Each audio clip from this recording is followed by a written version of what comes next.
Estaba pensando, compartía este pensamiento o esto que leía por ahí, un informe de que Uruguay cuenta con esa característica de estar entre los dos países que oficialmente no celebran la Navidad, Uruguay y Cuba. Después los demás países están un poco más metidos en lo que es la Navidad, en lo que es el nacimiento del Señor, pero oficialmente en nuestro país tenemos esa característica. Pero gracias a Dios que, aunque el gobierno, nuestras leyes no tengan presente la Navidad, hay miles de uruguayos que sí. Y en definitiva eso es lo que importa. Y lo que importa es que podamos estar viviendo bajo la influencia de lo que fue la Navidad, porque en definitiva tampoco sirve si estamos viviendo bajo nuestra propia impronta, pero no bajo la impronta de la influencia, con la impronta y la influencia de la Navidad en nuestras vidas, porque en definitiva, ¿de qué sirve que oficialmente se pueda mandar un comunicado o vaya alguna actividad si no hay gente que esté viviendo bajo la influencia de la Navidad? Entonces ahí va un desafío y un reto para cada uno de nosotros. ¿Cómo estoy viviendo? Y si realmente el nacimiento del Señor y esa obra que se completa en la cruz, porque hoy decía Mauricio en la cena y yo lo remarcaba también en el reducto, y creo que tenemos que hacer énfasis en esto. El pesebre sin la cruz es insuficiente.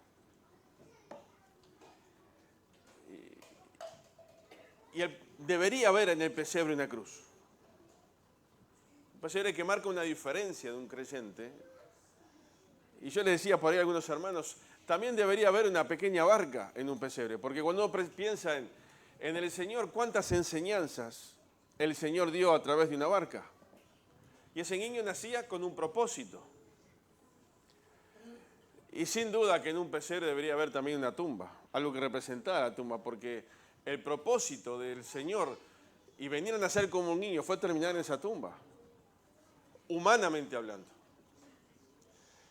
Pero qué bueno que después también esté la cruz, que está vacía, porque la cruz vacía habla de la resurrección. Entonces, en definitiva, lo importante no es celebrar la Navidad, sino lo importante es vivir bajo la influencia de lo que significa Cristo vino a este mundo. Y eso es lo que hace la diferencia. Podremos tener el mejor pesebre, la mejor cena, podremos tener el alimento abundante o no tanto, las luces, el arbolito, hagan lo que quieran, pero si no vivimos bajo la esencia, bajo la influencia de lo que Dios es, de nada sirve. Es pasar un rato bien en familia y nada más. Vayan buscando el libro de Miqueas. Le digo con tiempo ahí porque el libro de Miqueas a veces como que se esconde un poquito para encontrarlo. Y vamos a sacar ahí algunas expresiones de algunos versículos que para mí es el desafío para nosotros de lo que significa vivir o el desafío que nos deja la sociedad actual de vivir bajo la influencia de la Navidad. Miren lo que dice el capítulo 1 ahí de Miqueas, versículo 1. Dice, palabra de Jehová que vino a Miqueas de Moreset en días de Jotam, Acaz y Ezequías, reyes de Judá, lo que vio sobre Samaria y Jerusalén. Oíd pueblos todos, está atenta tierra y cuánto hay en ti, y Jehová el Señor desde su santo templo sea testigo contra vosotros. Porque he aquí, Jehová sale de su lugar y descenderá y hollará las alturas de la tierra. Y se derretirán los montes debajo de él, y los valles se hendirán como la cera delante del fuego, como las aguas que corren por un precipicio. Todo esto por la rebelión de Jacob, y por los pecados de la casa de Israel. ¿cuál es la rebelión de Jacob? ¿No es Samaria? ¿Y cuáles son los lugares altos de Judá? ¿No es Jerusalén? Pues haré pues de Samaria montones de ruinas y tierra para plantar viñas, y derramaré sus piedras en el valle y descubriré sus cimientos. Y ahí ustedes pueden seguir leyendo. Fíjense esa frase: y todas sus estatuas serán despedazadas, y todos sus dones serán quemados en fuego, y asolaré todos sus ídolos, porque de dones de rameras lo juntó, y a donde las rameras volverán. Y ahí pueden seguir leyendo ese panorama tan cruel que está desarrollando acerca de lo que era Jerusalén, de lo que era Samaria. Y uno podría pensar de lo que era la sociedad, de lo que era el mundo. Y por supuesto el dar la espalda a Dios, el dejar a Dios de lado y tener otros lugares altos, otros lugares de adoración, otras propuestas de adoración, la idolatría, todo eso tiene una consecuencia. Y la consecuencia es alejarse de Dios, y todo eso trae consecuencias de dolor, de tristeza y de sufrimiento. Pero avanzamos unos capítulos más porque quería poner un poquito el contexto de lo que cómo Dios estaba mirando. Y saben, cuando uno lee unos versículos del capítulo 7 de Miqueas, es como estar viendo nuestra sociedad descrita hace 2774 años atrás. Este libro se calcula que se escribió 750 años antes de Cristo. O sea que más de 2700 años atrás ya describía el estado de esta sociedad. Y cuando uno lo pasa al presente, parece que está hablando del día de hoy. Entonces nosotros como iglesia, viendo este panorama, ¿cuál es el desafío que nos queda? Es, en un mundo que está descrito acá en este capítulo que vamos a leer, en algunos versículos, vivir como todos o vivir bajo la influencia de la Navidad, entonces marcar la diferencia. No solamente celebrar la Navidad, sino, queridos, recuerden esto: lo que hace la diferencia es vivir bajo la influencia del nacimiento de Jesús en este mundo y la obra que Él pudo hacer en nosotros y la presencia del Espíritu Santo en nuestra vida. Vamos al capítulo 7. Y dice: ay de mí, porque estoy como cuando han recogido los frutos del verano, como cuando han rebuscado después de la vendimia y no queda racimo para comer. Mi alma deseó los primeros frutos. Cuando uno lee este versículo, a mí vienen a mi mente varias cosas. Por ejemplo, una de ellas, si estuviéramos hablando de una persona, alguien que está transmitiendo a través de estas palabras cómo se siente, pienso en alguien que está como desgastado, en alguien que está cansado, en alguien que dice: parece que estoy como esa viña, esos árboles que sacaron todos los frutos, pasó la cosecha y alguien va a buscar y ya no hay más. Como diciendo: estoy llegando a fin de año y ya no tengo más para dar. Ha sido un año difícil. Y uno llega quizás cansado, y repito esto varias veces. Por el otro día, en una cena, alguien me dijo: estoy corriendo, deseando que termine este año. Y yo le pregunté: ¿y para qué? Para que empiece el otro. ¿Y qué cambia? No cambia nada. Cambia el almanaque, cambia el nombre del mes, pero la vida sigue igual. Y a veces vamos detrás de cerrar algo que va a seguir igual. Y en definitiva lo que hace la diferencia es cuando uno realmente vive bajo la influencia de Dios. Y podemos pensar, hermanos, que quizás alguien está aquí en esta tarde, y hasta yo mismo. ¿Cómo empezamos el año y cómo lo terminamos? Bueno, yo no me puedo quejar. Permítame dejar este paréntesis que tengo que decirlo. Gracias a Dios por eso.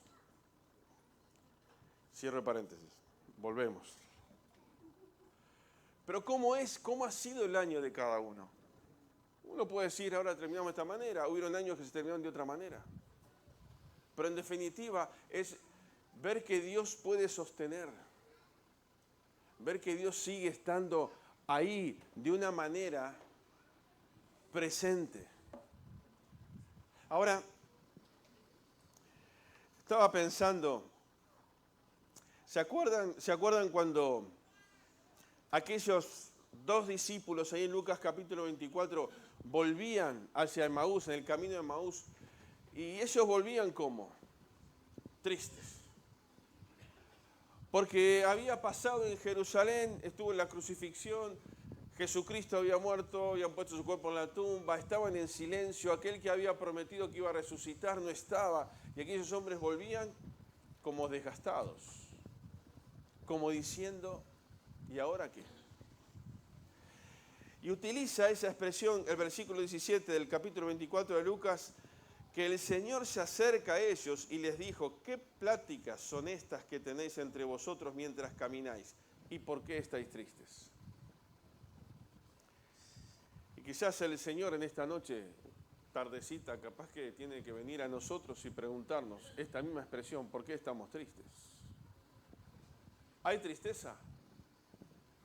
¿Hay preocupaciones? ¿Ha sido un año difícil? ¿Hay cosas que parecen que no le encontramos la vuelta? ¿Pero qué fue lo que cambió a estos hombres? Cuando llegaron a su casa.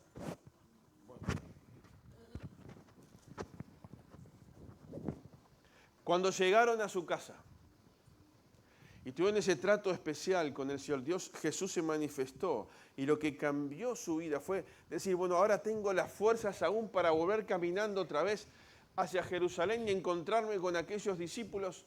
¿Por qué fue? Porque Cristo había resucitado. Porque habían reconocido al Maestro. Y en definitiva, queridos, no solamente es el nacimiento, lo más importante es la resurrección. Y lo que tiene que darte fuerza para seguir avanzando y para seguir caminando es que Cristo resucitó. Lo que nos tiene que proyectar en nuestra mirada hacia adelante es que Cristo resucitó. Entonces, eso es vivir bajo la influencia del nacimiento, de Dios manifestado entre nosotros.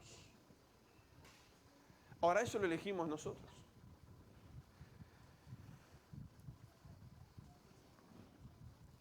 Podemos elegir quedarnos derrotados o podemos decir, Señor, voy a seguir luchando. Podemos elegir, no vale la pena seguir y me siento y que pase lo que pase, o digo, Señor, pase lo que pase y voy a seguir para adelante. Es una elección personal.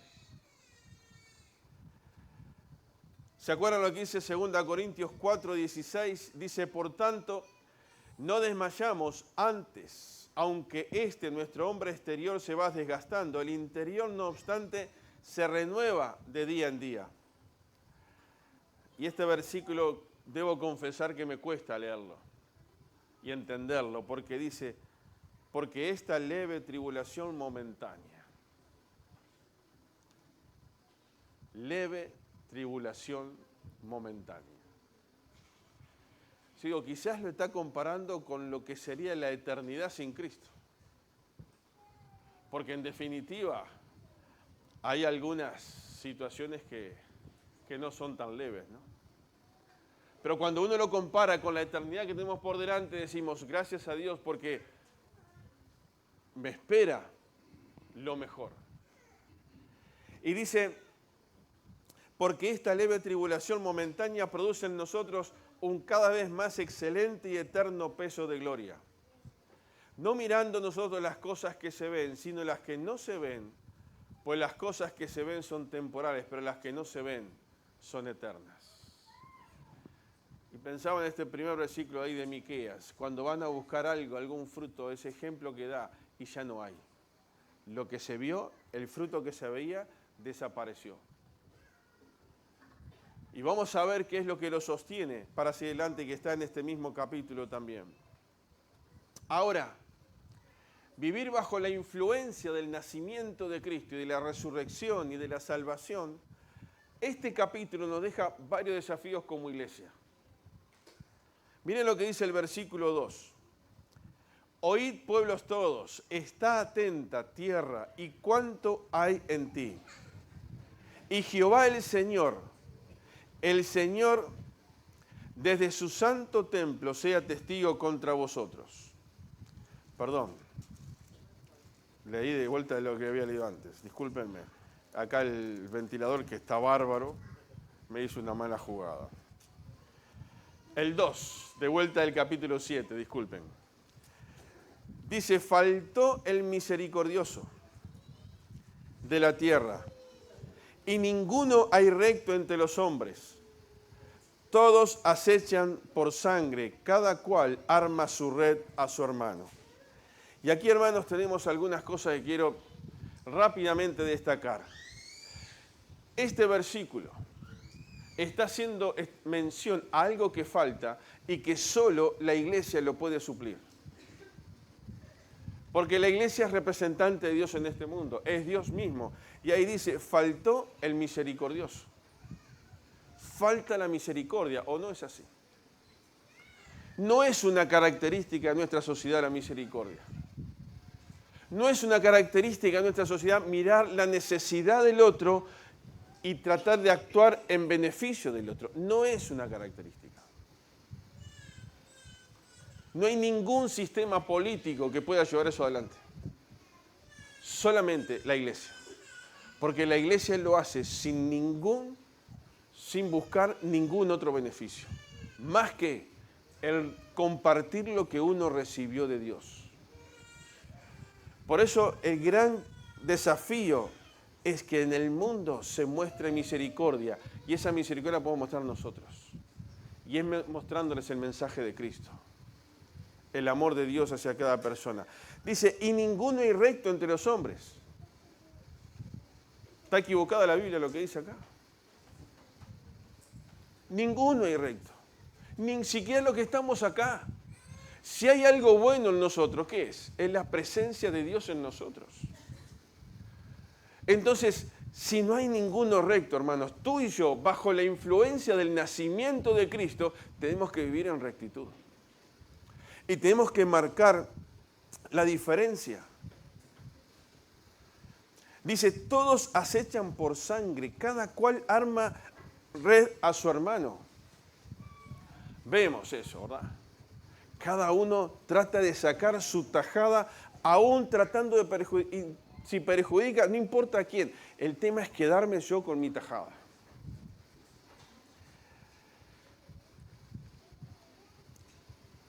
Todo lo contrario a lo que Dios dice. Todo lo contrario.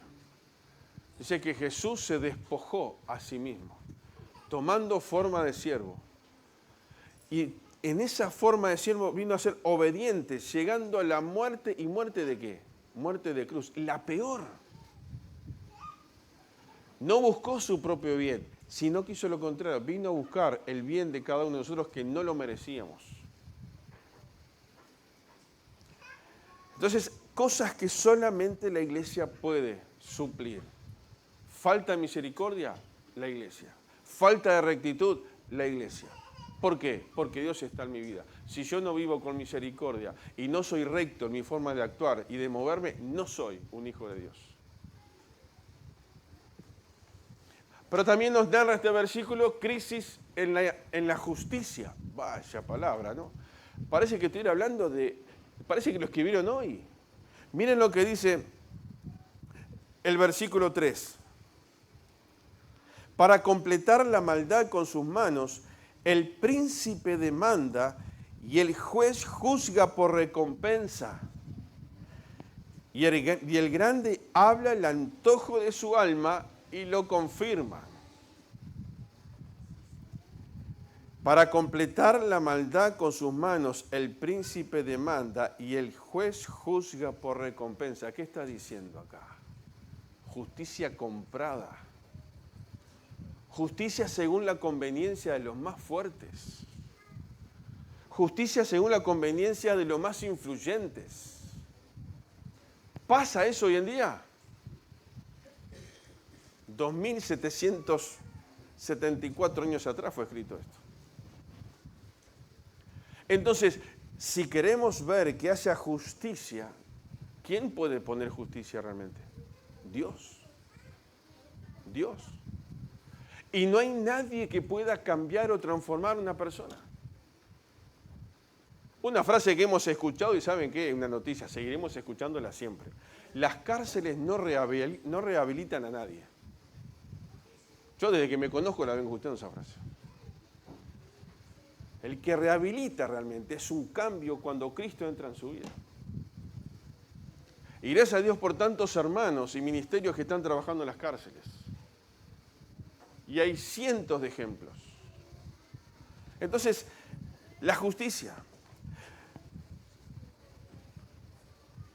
Crisis en la justicia, hermanos. Cuidado con este tema, A veces nos podemos defender a uno o a otro y en definitiva son todos iguales. La justicia sigue siendo dominada siempre por el que tiene el poder. Porque, como dijo alguien, que la justicia es la conveniencia del más fuerte. Lamentablemente siempre es así. Y otro creo que fue Woody Allen que dijo que la regla de oro es que el que tiene el oro pone las reglas. Entonces, nosotros como iglesia tenemos que buscar la justicia de Dios y vivir bajo la influencia y la justicia de Dios. Pero miren otras actitudes sociales o crisis dentro de la sociedad, versículo 4. Dice, el mejor de ellos es como el espino. ¡Pah! Es dura esta frase. O sea, el mejor de lo que andan por ahí es como un espino. Como zarzal. El día de su castigo viene y el que anunciaron tus atalayas, ahora será su confusión. Y saben que el zarzal, yo estuve buscando un poco algunas características. Dice, la zarza común o zarzamora es un arbusto trepador, con tallos espinosos que alcanza varios metros. Fíjense cómo Dios describe a una persona que no tiene a Cristo. El más recto de ellos, el mejorcito, es aquel que no te le puede acercar porque te vas a pinchar. ¿Y cuánto hay en nuestra sociedad de esos trepadores, no? Que tratan de ocultar a otro y querer llegar a ser yo. La iglesia tiene que marcar la diferencia y vivir dándonos cuenta de que las cosas que tenemos acá en el mundo van a quedar acá. Lo que permanece es lo que hacemos para el Señor y que van a trascender la eternidad.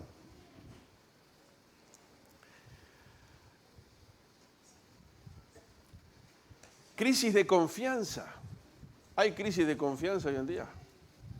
Miren lo que dice el versículo 5. No creáis en amigo, ni confiéis en príncipe. De la que duerme a tu lado, cuídate. No abras tu boca. Esto lo dice la Biblia, no lo estoy diciendo yo. Ahora, nos reímos, pero miremos la sociedad. Nosotros no somos mejores que nadie. Si somos diferentes porque Dios nos sacó ¿de dónde? De esa sociedad y nos hace ver estas cosas. Pero el problema está en que es difícil salir de esa sociedad e insertarse en la iglesia. Pero ¿sabe una cosa? Es muy fácil salir de la iglesia e insertarse en la sociedad. O querer vivir dentro de la iglesia lo que vive la sociedad. ¿Por qué? Porque eso está en la esencia nuestra. El pecado ha reventado todas estas cosas. Y pudrió todas las cosas. Y hermanos, el desafío tuyo y el desafío mío para este mundo hoy en día es vivir bajo la influencia de la obra de Cristo. Es bravo encontrar amigos, ¿no? Que levante la mano y que digan, no, facilito, yo salgo ahí, a ver, no. ¿Y es fácil perder un amigo? Es muy fácil. No es el tema, pero tenemos que tener cuidado con esto. Hermanos, cuidado con la confianza. Cuidado con las relaciones interpersonales. Fuera de la iglesia y dentro de la iglesia.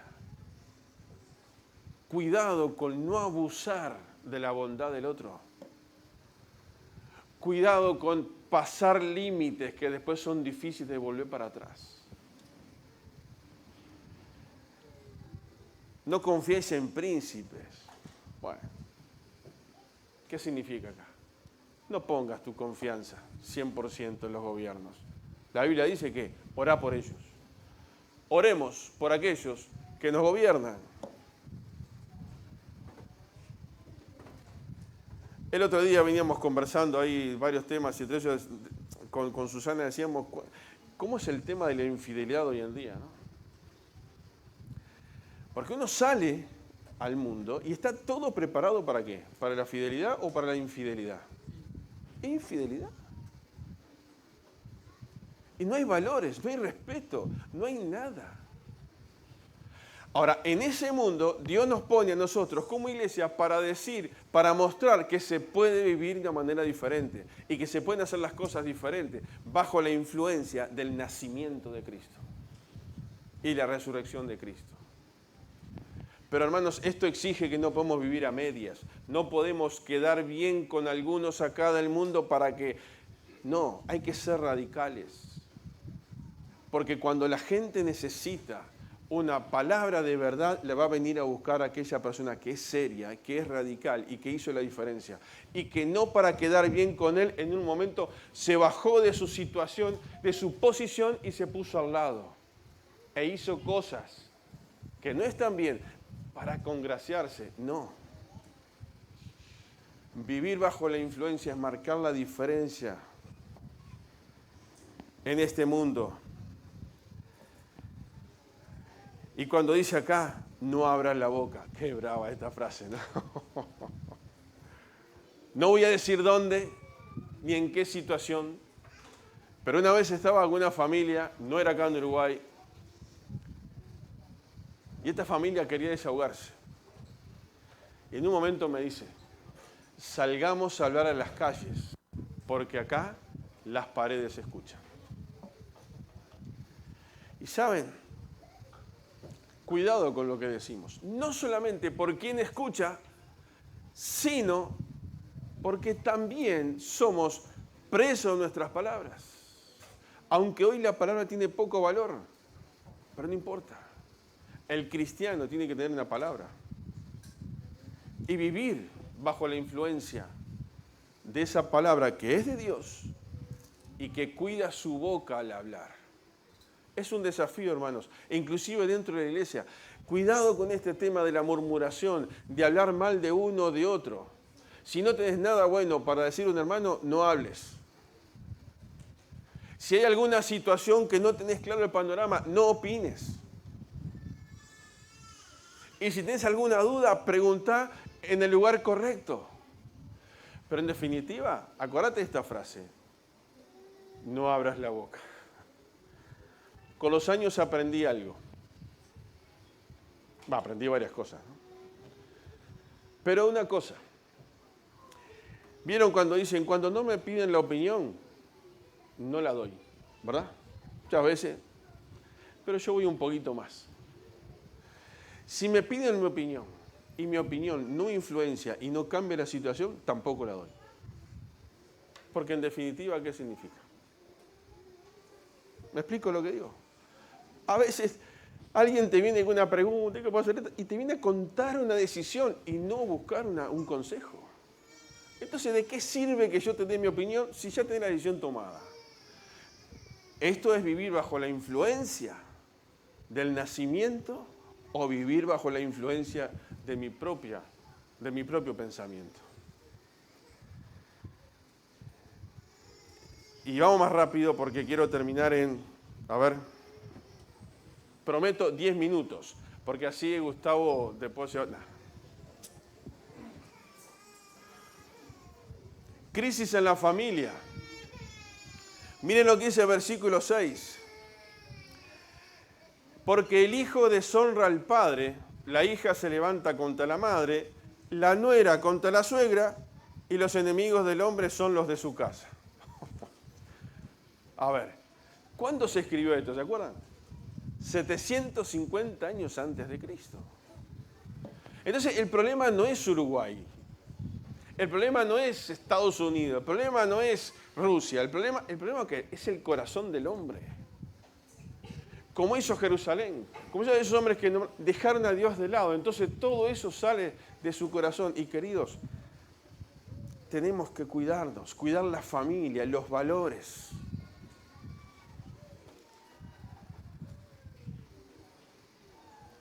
El hijo deshonra al padre. Qué triste esto, ¿no? La hija se levanta contra la madre.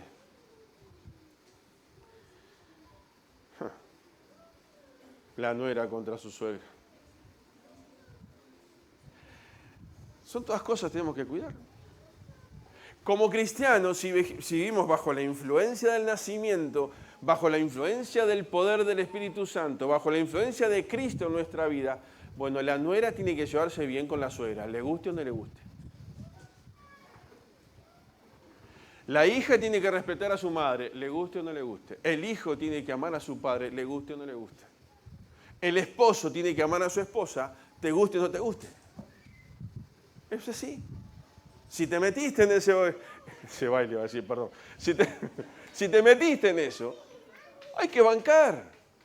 Porque es muy fácil hablar desde afuera, ¿no? Que si quiero casarme. Eso como que cacarea de la tribuna, ¿vieron? Que critica, pero cuando le toca jugar, no sabe si la pelota es cuadrada o es redonda. Y si tomaste una decisión, y tenés que mantenerte. Esto es lo que dice la Biblia. Esto es vivir bajo la influencia. Si no, lo demás es simplemente una fiesta más, una comida más, un ritual más que no sirve para nada. Así que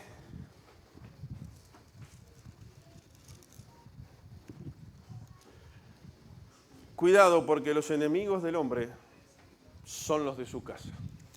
Qué palabra dura esta, ¿no? Qué palabra dura esta. ¿Tenemos que tener cuidado con esto, hermanos? Sí. Y saben, permítanme dar un consejo con mucho respeto. Tratemos no de preocuparnos porque el que está cerca puede ser mi enemigo. Tratemos de preocuparnos para que yo no sea el enemigo del que está cerca de mí. ¿Se entiende? Porque esa es una visión diferente, una mirada distinta. Yo quiero ser de bendición para el que me rodea y no ser enemigo para el que está cerca. Porque por ahí siempre jugamos a la defensiva. Armamos una línea de 5, de 8, de 11, no sé. Porque el otro, no, yo tengo que ser de bendición para el que me rodea.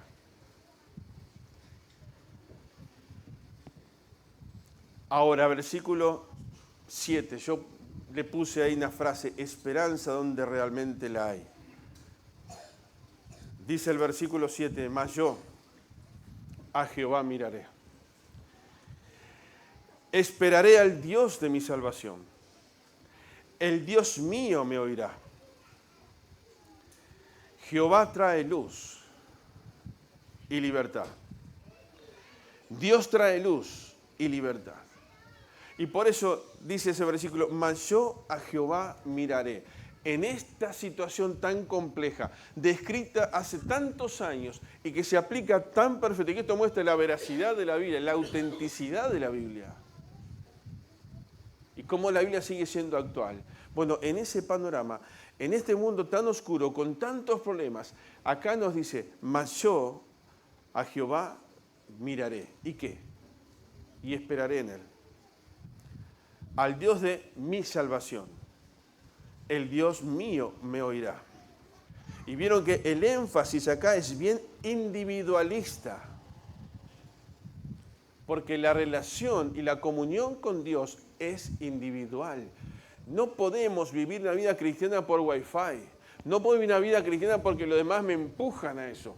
Tengo que estar parado con firmeza y saber que Dios es mío. Puedo yo esperar en Dios y tengo que levantar la mirada a Dios.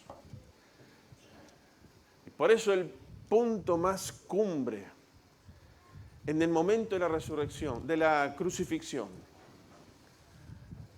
cuando el Señor dice en tus manos encomiendo mi espíritu, y habiendo dicho esto, expiró. Hay todas las miradas en el mundo espiritual y toda la gente que estaban mirando en silencio ¿hacia dónde? Hacia la cruz. Y ahí hubo silencio. Pero Dios empezó a hablar otra vez cuando Cristo resucitó. Y empezó a manifestar su poder, porque venció a Satanás y venció a la muerte. Y porque Él venció, yo tengo las herramientas para poder vivir de esta manera. Por eso cuando Dios trae salvación a la persona, hay rectitud.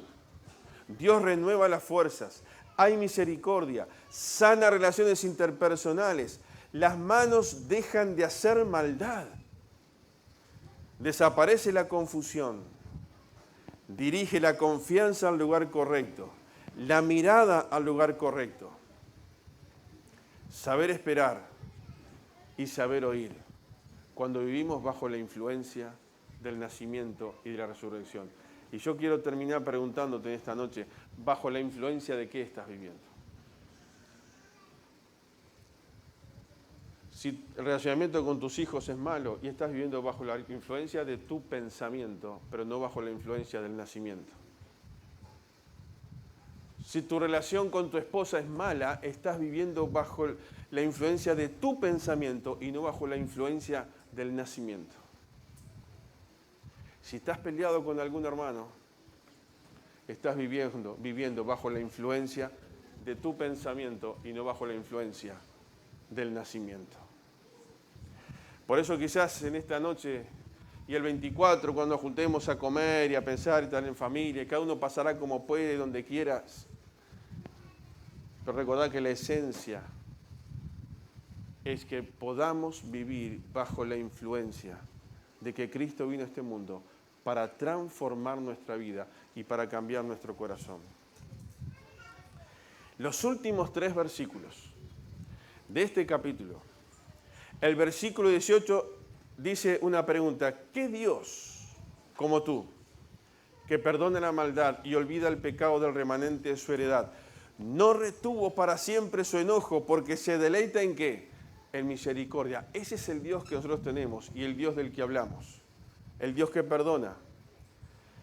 Él volverá, versículo 19, a tener misericordia de nosotros, sepultará nuestras iniquidades y echará en lo profundo del mar nuestros pecados. Es un Dios que restaura, es un Dios que da otra oportunidad. Y el nacimiento es eso, restaurar, dar otra oportunidad para poder vivir en relación profunda y perfecta con Dios. Y el versículo 20 termina diciendo: cumplirás la verdad a Jacob y a Abraham la misericordia que juraste a nuestros padres desde tiempos antiguos. ¿Saben? Dios es un Dios que cumple. Y estos 3 versículos no los puedo desarrollar por el tiempo, pero es un Dios que perdona, es un Dios que restaura y es un Dios que cumple. Y ese es el Dios del cual tenemos que hablar. Y vivir bajo la influencia del nacimiento de Cristo es vivir sintiéndonos perdonados. Sentir que Dios restaura nuestra vida y sentir que Dios cumple sus promesas y todo lo que Él dice. Por eso, hermanos, es una elección. ¿Cómo vivimos? Si no vivimos en rectitud es porque elegimos vivir en rectitud, así de esa manera. Si no tenemos misericordia es porque elegimos y no esperemos que alguien tenga misericordia de nosotros. Depende de lo que nosotros querramos o cuánto dejemos al nacimiento y todo lo que eso implica y la resurrección, cuánto influencia mi vida. Y si yo soy influenciado como Dios quiere y vivo bajo el poder y la presencia del Espíritu Santo, queridos, no va a haber prueba que te vaya a tirar. No va a haber circunstancia que te desanime. No va a haber problema que te haga bajar los brazos. Porque todo lo que vos puedas pasar y todo lo que yo pueda pasar, ya lo soportó Cristo por amor a ti y por amor a mí. Entonces yo me desanimo, si bajo los brazos, ¿saben por qué es? Suena fuerte decirlo, pero es porque a veces elijo esa situación. Pero el Señor me dice, yo te perdono, te restauro y cumplo. Y aunque no entendamos muchas cosas, el Señor cumple. A su tiempo, a su manera. Nuestro rol y nuestra responsabilidad del Señor, pase lo que pase, quiero tener la mirada puesta en ti y no bajar los brazos. Se podrán desmoronar muchas cosas, podrán cambiar muchas situaciones, pero el Dios que cumple, el Dios que restaura, el Dios que perdona, sigue estando acá. Y no te sorprendas por lo que pasa en la sociedad, ya está escrito hace muchos años. Ahora tenés y tenemos el privilegio, la ventaja de saber que el Espíritu Santo y la influencia de Dios en nuestra vida nos ayuda a enfrentar cualquier situación. Permítanme orar, que cada uno en esta noche pueda hablar con el Señor y decirle lo que hay en su corazón. Y poder estar con cuentas cortas con Dios. Y si estás desanimado, acordate que Dios es un Dios que cumple. Si te sentís que estás roto, acordate que Dios restaura. Y si sentís que hay algún pecado ahí escondido, acordate que Dios perdona. Y si estás desanimado, acordate que Dios renueva tus fuerzas para poder seguir adelante. Padre, queremos darte gracias en esta hora porque tú estás aquí en medio nuestro.